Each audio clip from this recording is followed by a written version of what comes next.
Fort de 150 000 utilisateurs supportés aujourd'hui, Securinfor est le partenaire de confiance de ses clients en charge de ces enjeux numériques, quels qu'ils soient.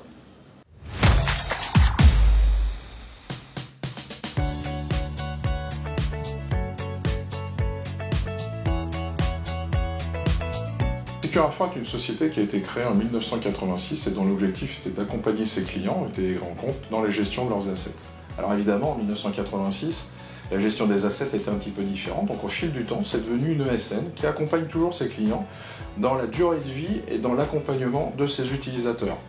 Nous avons 370 collaborateurs qui accompagnent 150 000 utilisateurs aujourd'hui en France, quels que soient les marchés verticaux qu'on adresse, et qui leur permettent d'assurer ou d'assumer tout le fonctionnement numérique de leur poste de travail, quel que soit l'endroit où ils se situent.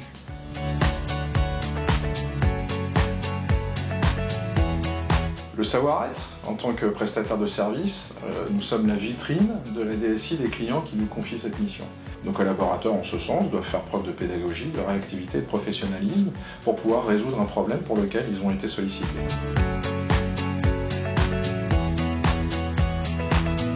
Ça se résume en 3 axes. Un premier axe qui est le prolongement de la durée de vie des assets qui nous sont confiés.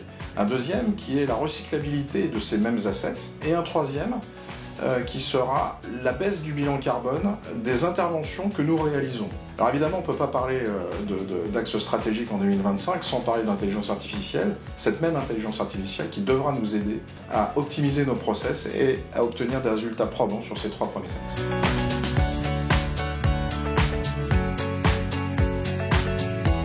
Alors c'est une question amusante, mais non, je pense pas qu'il faille être un geek. Je pense en revanche qu'il faut avoir une certaine appétence et une certaine curiosité pour pouvoir décoder tous les enjeux qui sont changeants et qui évoluent très vite de nos métiers. À côté de ça, il faut savoir s'entourer de personnes qui sont des geeks et qui sont des spécialistes d'un secteur ou des ingénieurs pluridisciplinaires.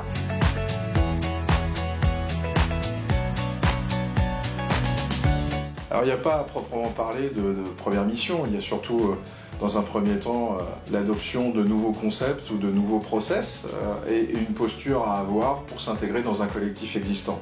Puis après, je compte surtout sur ces nouveaux arrivants pour nous amener ce culot, cette curiosité, cette pétillance qui va nous permettre de nous remettre en question, de faire bouger les lignes et d'amener des nouveaux services et de développer des nouveaux concepts pour nos clients.